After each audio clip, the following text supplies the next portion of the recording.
கோம்பை டாகுக்குன்னே ரொம்ப ஸ்பெஷலாக வளர்த்திட்டு இருக்கீங்க. கிட்டத்தட்ட ஒரு 50 நாய்களுக்கு மேலே வளர்க்கக்கூடிய கோம்பை நாய் பண்ணைகளில் நீங்களும் ஒருத்தங்க. பர்சனலாக டு தி ஹார்ட்னு சொல்லுவாங்கள்ல, எனக்கு ரொம்ப பிடிச்சி போச்சு. ஒரு 42 ஃபீமேலும் ஒரு 10 மேலும் இருக்காங்க. கிட்டத்தட்ட ஒரு 52 டாக் இருக்குன்னு சொல்லி கோம்பை மட்டும். ஸோ கோம்பை நாய்கள் வந்து பார்த்தீங்கன்னா இதோட ஆரிஜின் அப்படின்னு பார்த்தீங்கன்னா கோம்பை மலைக்காடுன்னு சொல்லுவாங்க. கோம்பை அப்படிங்கிறது இப்போ வந்து பேருங்க.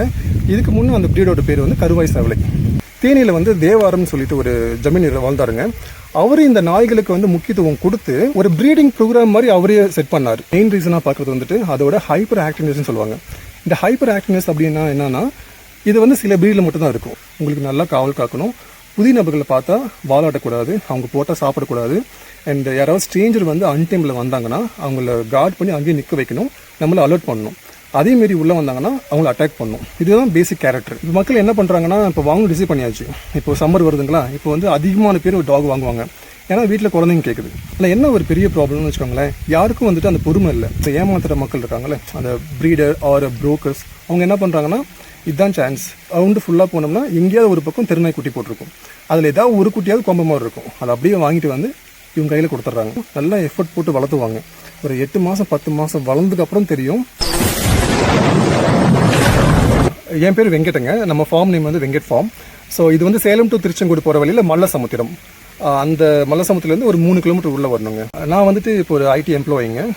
ஸோ ஒரு 14 இயர்ஸ் தான் வந்துட்டு நான் ஒரு ஐடி செக்டரில் இருக்கேன்.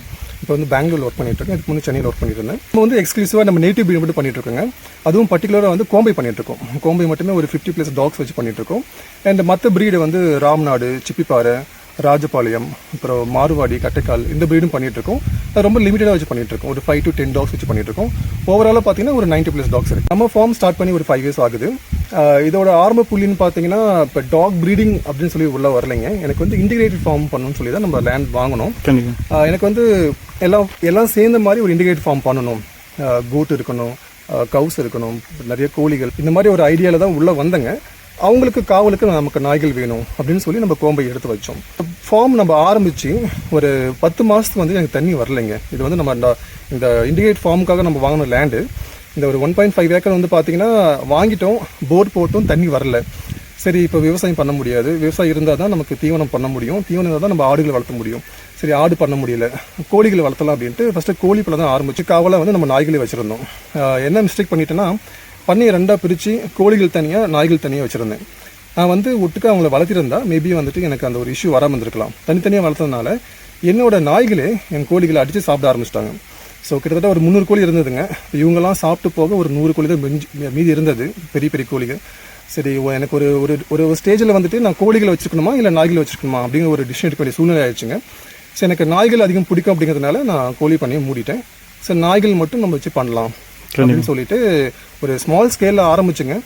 அப்புறம் மக்களோட ரெக்குவயர்மெண்ட் அதிகமாக எனக்கு டாக்ஸ் நிறைய ப்ரீடை நான் எக்ஸ்போர்ட் பண்ணணும் அப்படின்னு ஒரு ஆசைங்க. எஸ்பெஷலி வந்து நான் நேட்டிவ் ப்ரீடை வந்து ப்ரொமோட் பண்ணணும். ஸ்டார்டிங்கில் வந்துட்டு எல்லாமே ஈக்குவல் ப்ரொபோர்ஷனில் தான் ஆரம்பிச்சுங்க. எல்லாமே 20 டாக்ஸ் வச்சு தான் பண்ணேன். எனக்கு கோம்பை வந்து கொஞ்சம் ரொம்ப வந்து பர்சனலாக டு தி ஹார்ட்னு சொல்லுவாங்கள்ல, எனக்கு ரொம்ப பிடிச்சி போச்சு. அண்ட் இது வந்து மக்களோட தேவைகளை பூர்த்தி செய்கிற ஒரு ப்ரீடை நான் பார்க்குறேங்க. ஏன்னா பெரும்பாலான மக்களோட இந்த ரெக்குவயர்மெண்ட் என்னவா இருக்குன்னு பார்த்தீங்கன்னா, எனக்கு வந்து காவலுக்கு நாய் வேணும். ஸோ நான் பார்த்த ப்ரீடில் ராம்நாடு, மாறுவாடி அண்ட் இவங்க எல்லாத்தையும் கம்பேர் பண்ணுறப்போ எனக்கு கோம்பை வந்து ஒரு படி வந்து நல்லா பெஸ்ட்டாகவே இருக்குது கார்டிங்காக. அண்ட் மக்களோட ரெக்குவயர்மெண்ட்டும் வந்துட்டு இதை நோக்கி இருக்கிறதுனால ஸோ நம்ம இதோட கவுண்ட் நம்ம அதிகப்படுத்தலாம் அப்படின்ட்டு இப்போ கோம்பை டபுள் பண்ணிட்டேன். ஸோ மேல் டாக் வந்து பார்த்திங்கன்னா மொத்தமாக வந்து 10 டாக் இருக்குங்க. ஃபீமேல்ஸ் வந்து பார்த்திங்கன்னா அடல்ட் டாக் வந்து ஒரு 32 பேர் இருக்காங்க. அண்ட் செமி அடல்ட்டில் வந்து இப்போ ஒரு 9 பேர் இருக்காங்க. ஸோ ஓவராலாக பார்த்திங்கன்னா ஒரு 42 ஃபீமேலும் ஒரு 10 மேலும் இருக்காங்க. கிட்டத்தட்ட ஒரு 52 டாக் இருக்குன்னு வச்சுக்கோங்க கோம்பை மட்டும். இப்போ வந்து கரண்ட்டாக வந்து ஒரு 3 லிட்டர்மெண்ட் ஆனதுங்க. அது ஃபுல்லாலாம் கொடுத்து முடிச்சிட்டோம்.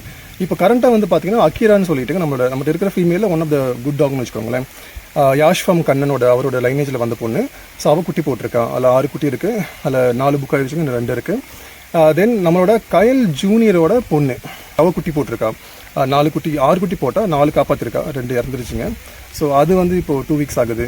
இப்போ நீங்கள் வந்து இப்போ 10 மேல் வச்சுருக்கீங்க அப்படிங்கிறப்ப அது ரொம்ப அதிகமாக தெரியுதுங்களே, அவ்வளோ மேல்ஸ் தேவைங்களா? இல்லை, இது வந்து பார்த்தீங்கன்னா வெறும் பிஸ்னஸ் மைண்டாக கொண்டு போகிறாங்க பார்த்தீங்களா. அவங்க என்ன பண்ணுவாங்கன்னா, ஒரே ஒரு மேலை வச்சுக்கிட்டு ஒரு 30 ஃபீமேல் வச்சு பண்ணுவாங்க. அவங்களுக்கு வந்து அந்த ஃபீடிங் காஸ்ட்டுக்கு அவங்களுக்கு மீதி ஆகும். ஸோ அது வந்து அந்த மேலுக்கு அதில் விருப்பம் இருக்கா இல்லையா, இது ஆக்சுவலாக பார்த்தீங்கன்னா ஓவர் யூட்டிலைசேஷன் சொல்லுவாங்க. ஒரு நாயை அதிகப்படியாக வந்து யூஸ் பண்ணுறதும் நம்ம வந்துட்டு அதை டார்ச்சர் பண்ணுறதுக்கு ஈக்குவல். ஸோ எனக்கு என்னென்னா வந்துட்டு ஒரு ரேஷியோ இருக்குது. நீங்கள் டாக் மட்டும் இல்லைங்க, எந்த ஒரு பவுல்ட்ரி நீங்கள் எதுக்குள்ளே போனாலும் அந்த ரேஷியோ இருக்குது. ஸோ என்னோட ரேஷியோ வந்துட்டு ஒரு மேலுக்கு வந்துட்டு 4 ஃபீமேல், அதுக்கு மேலே போகக்கூடாது. ஓகே. ஸோ அதுதான் வந்து 10 மேலுக்கு 40 ஃபீமேல். இதுதான் கரெக்டான ரேஷியோங்க. ஏன்னா ஒரு மேலே வருஷத்தில் ஒரு 4 டைம் நம்ம யூஸ் பண்ணோம்னா அந்த மேலோட லைஃப் எக்ஸ்பெக்டன்சி இருக்குது பார்த்தீங்களா, இல்லை ஆயுட்காலம் மினிமம் வந்து ஒரு 18 20 வருஷம் வரும். நீங்கள் அந்த நாயை அதிகமாக யூஸ் பண்ணிங்கன்னா ஒரு 7-8 வருஷத்துலேயே ஒரு 15 வருஷத்துக்கான அந்த ஏஜ் ஃபேக்டர் உள்ளே வந்துடும். அப்போது ஒரு 20 இயர்ஸ் இருக்க வேண்டிய டாக் வந்து பார்த்தீங்கன்னா 8 வருஷத்துல இறந்து போயிடும். நீங்கள் ஸ்ட்ரீட் டாகும் அதே மாதிரி தான் இருக்கும். நீங்கள் வந்து பார்த்தீங்கன்னா அது வருஷத்தில் எந்நேரமும் அது மேட் பண்ணிருக்காது. வருஷத்தில் ஒரு பர்டிகுலர் ஒரு காலத்தில் மேட் பண்ணணும். தென் மறுபடியும் அடுத்த சீசன் தான். ஒரு வருஷத்தில் ஒரு 2 இல்லை 3 டைம் தான் மேட்டும் ஆகும். ஆனால் இந்த பண்ணை நடத்துகிறோங்கிற பேரில் நம்ம வந்து அதுகளை போட்டு டார்ச்சர் பண்ணி அந்த மாதிரி பண்ணக்கூடாதுங்க. அது எனக்கு விருப்பமும் இல்லை. நம்ம கொடுக்குற இடத்துல வந்துட்டு நம்ம ஒரு குட்டி மட்டும் கொடுக்க மாட்டோங்க. நம்மளோட பேசிக் கண்டிஷன் என்னன்னு பார்த்தீங்கன்னா முடிஞ்ச அளவுக்கு 99% வந்துட்டு ஜோடியாக எடுக்கிறாங்க பார்த்தீங்களா, நம்ம அவங்களுக்கு தான் ப்ரிஃபரன்ஸ் கொடுப்போம். ஸோ முதல்ல வந்து ஒரு பெண் குட்டி கொடுப்போம், கொடுத்து ஒரு 2-3 மாதத்துலேயே வந்துட்டு ஒரு ஆண் குட்டி கொடுப்போம். ஸோ யாரால் ஜோடியாக வளர்க்க முடியுமோ நம்ம அவங்களுக்கு மட்டும்தான் வந்து இப்போதைக்கு குட்டி கொடுத்துக்கிட்டு இருக்கோம். ஸோ இதனால் 2 விஷயம் நடக்குதுங்க. ஒன்று, அந்த வளர குட்டி வந்து ஹாப்பியாக வளரும், அது எப்பயுமே லைஃப் லாங் வந்துட்டு லோன்லேயே ஃபீல் பண்ணாது, சந்தோஷமாக இருப்பாங்க. 2வது வந்துட்டு அந்த ப்ரீடு வந்துட்டு இப்போ நான் மட்டுமே வந்து இது பண்ணிட்டு இருந்தோம்னா செட் ஆகாது. ஸோ என்ன மாதிரி வந்துட்டு ஒவ்வொரு டிஸ்ட்ரிக்ட்லேயும் ஒரு 10 பேர் பண்ணால் தான் இந்த ப்ரீடை வந்து மீட்டு கொண்டு வர முடியும். அப்போது நான் இந்த மாதிரி ஜோடியாக கொடுத்தா மட்டும்தான், ஏன்னா ஒரு 5 இயர்ஸ் டவுன் த லைன் நான் இந்த ஃபீல்டு இல்லைனாலும் நான் கொடுத்த நாய்கள் இருக்கும். அப்போது நான் இந்த ஃபீல்டு இல்லைனாலும் நான் கொடுத்த நாய்கள் மூலிமா இந்த ப்ரீடு வந்து காக்கப்படும். ஸோ இதுதான் வந்து இன்டென்ஷன். ஸோ கோம்பை நாய்கள் வந்து பார்த்தீங்கன்னா இதோட ஆரிஜின் அப்படின்னு பார்த்தீங்கன்னா கோம்பை மலைக்காடுன்னு சொல்லுவாங்க. மலைக்காடு அப்படின்னா வந்துட்டு மலை அடிவாரத்தில் இருக்கிற ஒரு பகுதி, அது கோம்பக்காடு அப்படின்னு சொல்லிட்டு மலை அடிவாரத்தில் இருக்கிற மக்கள் வந்து சொல்லுவாங்கன்னு வச்சுக்கோங்களேன். ஸோ மலை அடிவாரத்தில் இருக்கிற மக்களோட ஒரு தொழில் அப்படின்னு பார்த்தீங்கன்னா விவசாயம் பண்ணுறாங்க, அதோட சேர்த்து கால்நடை வளர்ப்பும் பண்ணுவாங்க. ஆடாக இருக்கட்டும் மாடாக இருக்கட்டும். ஸோ அந்த கால்நடைகளுக்கு பாதுகாப்பாக நாய்களை வளர்க்க ஆரம்பித்தாங்க. அவங்க வந்து நாய்களை தேர்ந்தெடுக்கிறப்போ எப்படி பார்த்தாங்கன்னா, எந்த நாய்கள் வந்து மக்கள்கிட்ட வந்து டக்குன்னு பழகாமல் இருக்கோ, எந்த நாய்களுக்கு அதிகமாக வந்து கோபம் வருதோ அந்த மாதிரி நாய்களை அவங்க தேர்ந்தெடுக்கிறப்போ அவங்க பார்த்த ஒரு நாய் வந்து பார்த்தீங்கன்னா இந்த கருவாய் செவலை. கோம்பை அப்படிங்கிறது இப்போ வந்து பேருங்க. இதுக்கு முன்னே அந்த ப்ரீடோட பேர் வந்து கருவாய் செவலை. இது வந்து பார்த்தீங்கன்னா நம்ம ஊருக்குள்ளலாம் பெருசாக இருக்காது. மலை அடிவாரம் மலைகளில் அது வந்துட்டு அப்படி தான் வந்து அது வாழ்ந்துட்டு இருந்துச்சு. இதுக்கு ஃபேமஸ் ஆனது காரணம் என்னென்னு பார்த்தீங்கன்னா, தேனியில் வந்து தேவாரம்னு சொல்லிட்டு ஒரு ஜமீனில் வாழ்ந்தாருங்க. அவர் இந்த நாய்களுக்கு வந்து முக்கியத்துவம் கொடுத்து ஒரு ப்ரீடிங் ப்ரோக்ராம் மாதிரி அவரே செட் பண்ணார். எப்படின்னா வந்துட்டு அவருக்கு தெரிஞ்ச இடத்துல ஜோடியாக கொடுத்து அந்த நாய்களை வந்து மீட்டெடுக்கணும், ப்ரீட் பண்ணணும் அப்படின்னு சொல்லிட்டு அவரே அந்த ப்ரீடை வந்து அதிக லெவலில் ப்ரீட் பண்ணதுனால இப்போ வந்து கோம்பையோட ஆரிஜின் வந்து கோம்பையில், அதாவது தேனியில் இருக்கிற கோம்பையோட ஊர் இருக்கிற கோம்பை அதுன்னு சொல்கிறாங்க. அது ஒரு விதத்தில் உண்மையும் கூட. என்னதான் வந்துட்டு இது கோம்பை மலைக்காடுலேருந்து வந்த ப்ரீடாக இருந்தாலும் இதை எடுத்து ப்ரீட் பண்ணது அந்த கோம்பையில் இருக்கிற ஒரு பர்டிகுலர் ஏரியா. அந்த நபர் வீட்டு காவலுக்காக என்ன பண்ணாங்கன்னா ஊருக்குள்ளே வந்து அதை எடுத்துகிட்டு வர ஆரம்பித்தாங்க. ஸோ அப்படி ஊருக்குள்ளே வரப்போ இங்கே இருக்கிற மோங்கரேல்னு சொல்லுவாங்க பார்த்தீங்களா, மோங்கரேல்னால் பரியாகுடா கிடையாது. இது ஒரு 10-15 ப்ரீட்ஸ் எல்லாம் கலந்து இப்போ நம்ம தெருவில் பார்க்குறோம் பார்த்தீங்களா, அந்த ப்ரீடு பேர் வந்து பரியாகு கிடையாது. பரியாகு அப்படிங்கிறது வந்து நம்ம இந்தியனோட ப்ரீடு, அது வந்து அதுவும் அழிஞ்சு போச்சுங்க. இப்போ நம்ம பார்க்குறது மோங்கரேல். பல ப்ரீடுகள் சேர்ந்து உருவான ஒரு ப்ரீடு பேர் தான் மோங்கரேல்னு சொல்லுவாங்க. அந்த ப்ரீடு கூட இந்த கோம்பியினம் கலக்குது. அப்போ அதுங்க போடுற குட்டிகளை நம்ம கோம்பு குட்டிகளை பார்க்க முடியுது. பார்க்க கலர் வைஸ் பார்த்தீங்கன்னா உங்களுக்கு கோம்பை மாதிரி இருக்கும். ஆனால் நான் சொன்ன மாதிரி கோம்பைக்கு முக்கியமானது வந்துட்டு அந்த கருவாய் செவலை மட்டும் இல்லைங்க, குணம் நல்லா இருக்கணும். ஸோ அந்த குணம் வந்துட்டு இந்த தெருநாய் போடுற குட்டிகள் இருக்குமான்னு கேட்டிங்கன்னா ஒரு 30% தான் சான்ஸ் இருக்குது. ஏன்னா அந்த ஒரு ஜீன் மியூட்டேஷன் சொல்லுவாங்க. ஒரு 3-4 ஜென்ரேஷன் நீங்கள் அதுக்கு தொடர்ந்து நீங்கள் அது செலக்டிவ் ப்ரீடிங் பண்ணால் மட்டும்தான் அந்த கேரக்டர் வந்து உங்களுக்கு ஒரு 80% நீங்கள் அச்சீவ் பண்ண முடியும். அந்த தெருநாய் குட்டிகளில் பார்த்தீங்கன்னா உங்களுக்கு 30% நீங்கள் அந்த கோம்பைக்கான உங்களுக்கு ஒரு குணம் இருக்கலாம். அதுக்காக வந்து தெருநாய் குட்டிகள் காவல் காக்காதுன்னு நான் சொல்லலை, காவல் காக்கும். ஆனால் அதை விட நீங்கள் இந்த மாதிரி செலக்டிவ் ப்ரீடிங் பண்ணி ஒரு 2-3 ஜென்ரேஷன் நீங்கள் மாற்றி இந்த மாதிரி தேர்ந்தெடுக்கப்பட்ட நாய்களை போட்டு நீங்கள் ப்ரீட் பண்ணுறப்போ அதோட காவல் திறனை வந்து நீங்கள் ஒரு 80-90% நீங்கள் அச்சீவ் பண்ணிடலாம். ஸோ கோம்பையை தேடி நம்ம வாங்குறப்போ நம்ம ஃபஸ்ட்டு தேடுற இடம் வந்துட்டு யூடியூபும் ஃபேஸ்புக்கும் தான். அங்கே வந்து ஈஸியாக நமக்கு ஆடு கிடச்சிரும்.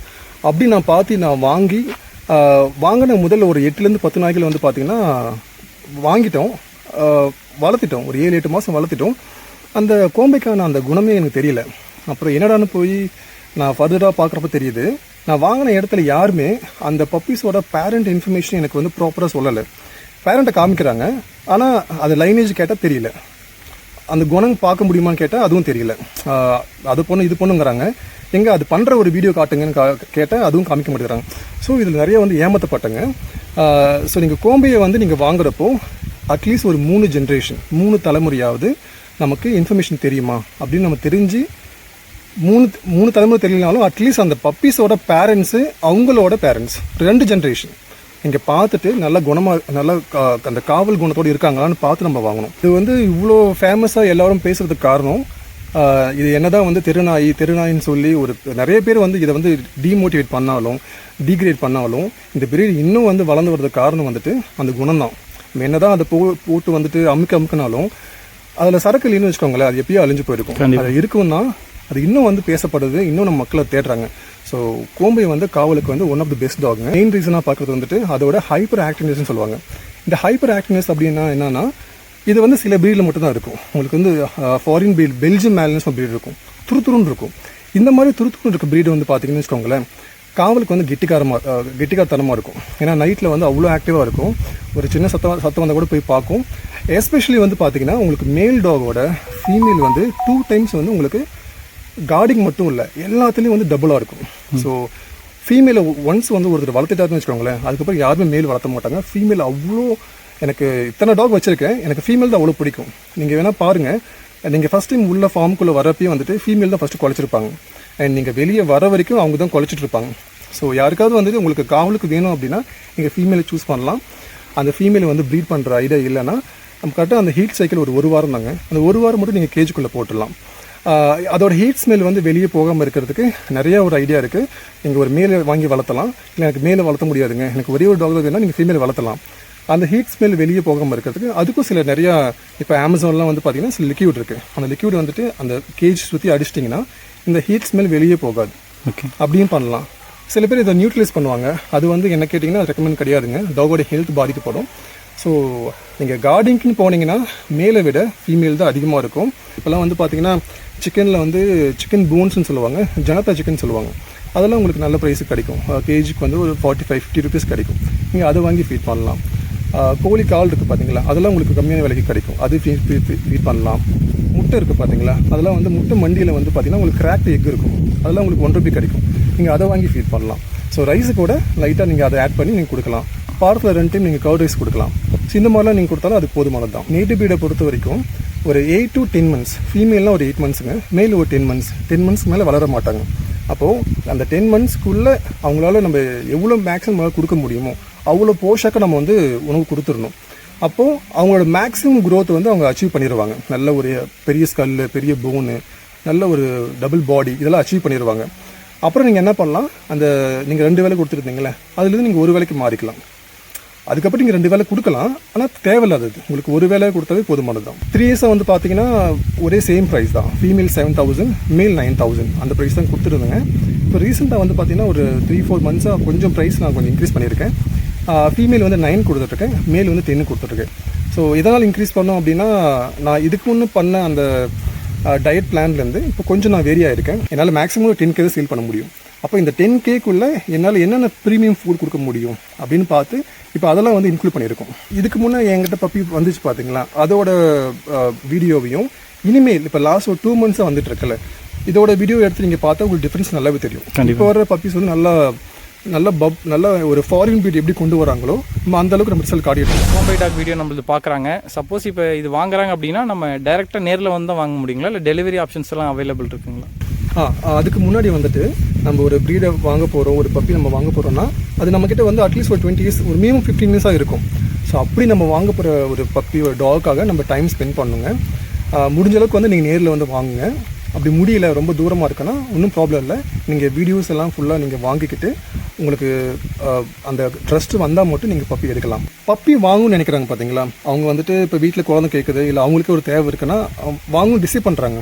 ஆனால் என்ன ஒரு பெரிய ப்ராப்ளம்னு வச்சுக்கோங்களேன், யாருக்கும் வந்துட்டு அந்த பொறுமை இல்லை. ஒரு ப்ரீடை சூஸ் பண்ணணும், அந்த ஒரு பேரண்ட்டை சூஸ் பண்ணணும், எனக்கு அதுலேருந்து தான் குட்டி வேணும்னு சொல்லிட்டு ஒரு மினிமம் வந்து ஒரு 2 to 3 months நீங்கள் வெயிட் பண்ணணும். ஸோ அப்போ தான் வந்து நீங்கள் நினைக்கிற அந்த ரிசல்ட்டில் உங்களுக்கு குட்டி கிடைக்கும். இப்போ மக்கள் என்ன பண்ணுறாங்கன்னா இப்போ வாங்கணும் டிசைட் பண்ணியாச்சு. இப்போ சம்மர் வருதுங்களா, இப்போ வந்து அதிகமான பேர் டாக் வாங்குவாங்க. ஏன்னா வீட்டில் குழந்தைங்க கேட்குது. ஸோ அவங்களுக்கு என்னென்னா வந்துட்டு டாக் வேணும், ஆனால் உடனே வேணும். அப்போ என்ன ஆகும், இதை வந்து மக்கள் என்ன பண்ணுறாங்கன்னா, அந்த ஏமாத்துற மக்கள் இருக்காங்களே, அந்த ப்ரீடர் ஆர் ப்ரோக்கர்ஸ், அவங்க என்ன பண்ணுறாங்கன்னா இதுதான் சான்ஸ். இப்போ இவங்க என்ன கேட்குறாங்க, 2 நாளைக்கு குட்டி வேணும், ஒரு ரவுண்ட் ஃபுல்லாக போகலாம். ரவுண்டு ஃபுல்லாக போனோம்னா எங்கேயாவது ஒரு பக்கம் திருநாய் குட்டி போட்டிருக்கும். அதில் ஏதாவது ஒரு குட்டியாவது கொம்பு மாதிரி இருக்கும். அதை அப்படியே வாங்கிட்டு வந்து இவங்க கையில் கொடுத்துட்றாங்க.